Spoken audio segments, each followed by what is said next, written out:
Good morning po mga kababayan, ma'am sir. This is Jam the Filipino channel lang niyo pong lingkod. So today is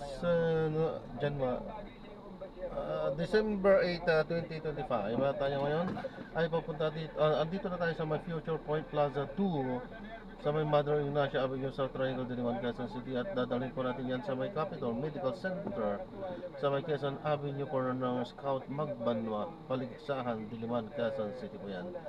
Magbabalik po tayo mamaya unti pag nakuha na po natin sila. At samantala, makinig tayo ng mga nagbabagang balita at mga talakayan habang tayo ay nag-aantay. Nagsimula siya sa Air Force. So, ngayon, kailangan nyo pa ng mga dagdag na air assets. Ano, pwede na tayo manawagan kay Secretary Gilbert Teodoro, ha? Oo. Ng defense. Diba? Lagi nakikinig sa atin yun. Opo. Actually, ongoing po yung capability development ng ating aviation regiment sa Philippine Army. And maliban po sa pag-operate at pag-maintain natin ng fixed-wing at rotary aircraft, may mga nakasalang tayo na acquisition na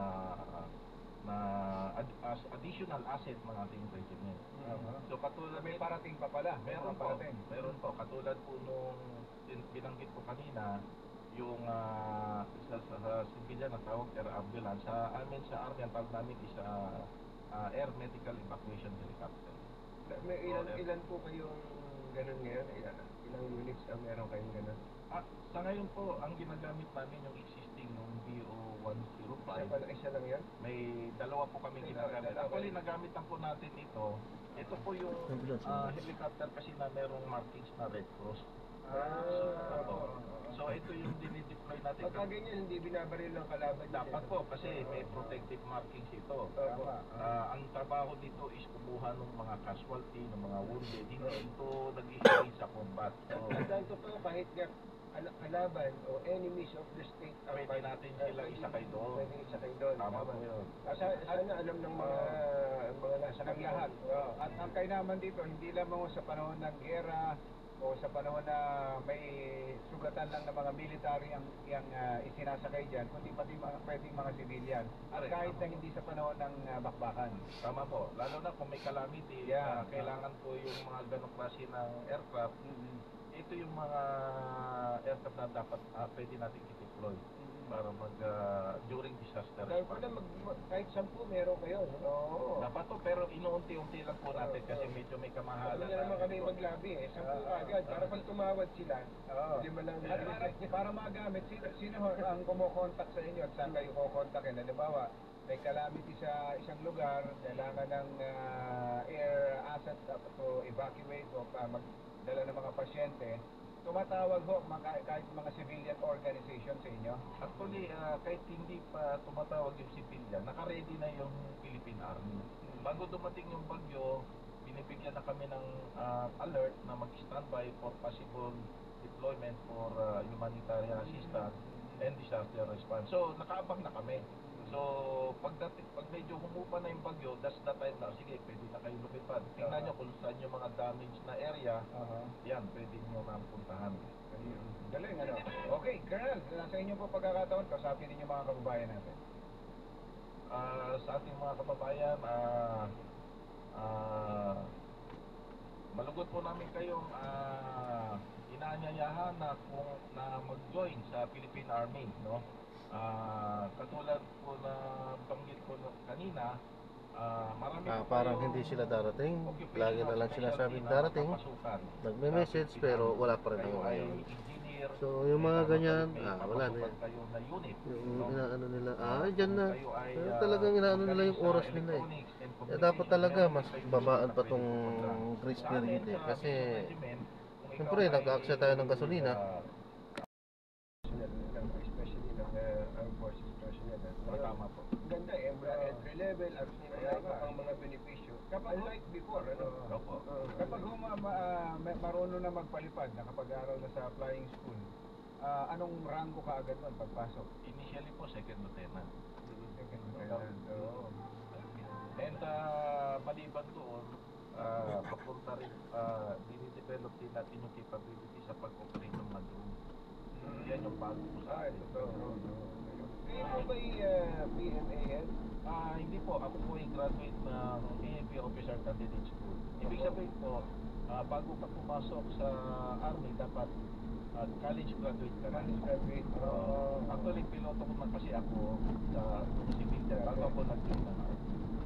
So, nung nalaman ng Army na may background ka pala sa flying, so yan yung naririnig ko before na sinasabi nila na we should be putting the right man in the right job. So, ako yung nabigyan ng pagkakataon na dahil piloto ako, doon ako napunta sa aviation unit ng Pilipinas. Pero magaling din ho kayong bumaril. Kasama po yun dahil kasi very basic yan sa pagsusundalo. Kahit Dapat magaling bumaril. nakasakay kayo sa aeroplano, kaya nung pumatok. Opo. Kaya parang lalo nyo akong pinahanga. Sino ba yung mga kasama nyo rito? Pakilala nyo nga ako ba? Kasama ko po kayo dito ang isang mga staff ko na si Lieutenant Colonel Ternesa. Siya ang acting chief ng Governance and Strategy Management Office. Kasama niya ang kanyang assistant, si Major Ginanas. Yan, ang kanyang assistant din. Nandito rin yung aking admin officer. Yan, si Major Simbulan at yung isa lang ang kasama. So, yan. Nasa Nueva Ecija kayo, huwag kayo masyadong inom ng gatas ng kalabaw doon, ha? Dahil kasi sa Muñoz, marami po talaga doon. Baka kayo yung yung sa gilid ng kalsada, matamis. Maraming salamat po, Colonel. Mabuhay po kayo at kumusta po sa mga kasama natin dito sa podcast. Maraming salamat din po. Thank you. Take it away. This time check is brought to you by BCS Manufacturing Corporation, ISO certified, maker of world-class quality tried detergent. Harpic Champion Detergent, tapat po sa inyo. Harpic. Ang oras ay hatid sa inyo ng Advanced Cardiothoracic and Vascular Care Center ng Makati Med. Champion Detergent, tapat po sa inyo. Harpic Champion Detergent, tapat po sa inyo. Harpic. Ang balitang yan ay hatid sa inyo ng EO Executive Optical for expert eye care. Come to EO Executive Optical. EO Executive Optical. Love your eyes. Harpic number 1. Oh, so good. Pumeo sa tanghon. Tawagay ka bawat celebration. Ang ibig ko, Johnny, sa tanghon. Kumpel, tatanghon. Oh, good. Throw tanghon. That's the number 1. Smart dishwashing base. Sa galing-galing mo. Smart dishwashing base ko.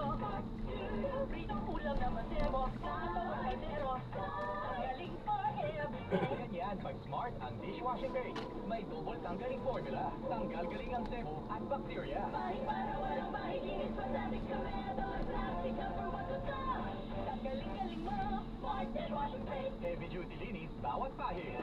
Smart dishwashing base, manufactured by ACS Manufacturing Corporation, ISO certified, world-class quality. Araw-araw, MX3 para extraordinary. Ang pagkatagaman sa kapito, naibuhin lang sa mga suplimento. With MX3, Ingat po ma'am, God bless po. I am Venus Ra, a beauty queen, youth advocate, and a servant of God. Sa MX3, dito ako bilib. Mahalagang paalala, ang MX3 capsule hindi gamot at hindi dapat gamitin panggamot sa anumang Ayan, so na-drop na natin sila. So maraming salamat po sa panonood. Hanggang sa muli po, ingat at God bless. Paalam po muna, pansamantala tayo ay gagawa na ng ibang video sa ating susunod na mission. Paalam po. So this is John pa rin, the Filipino Channel, ang inyong pong lingkod. Paalam po.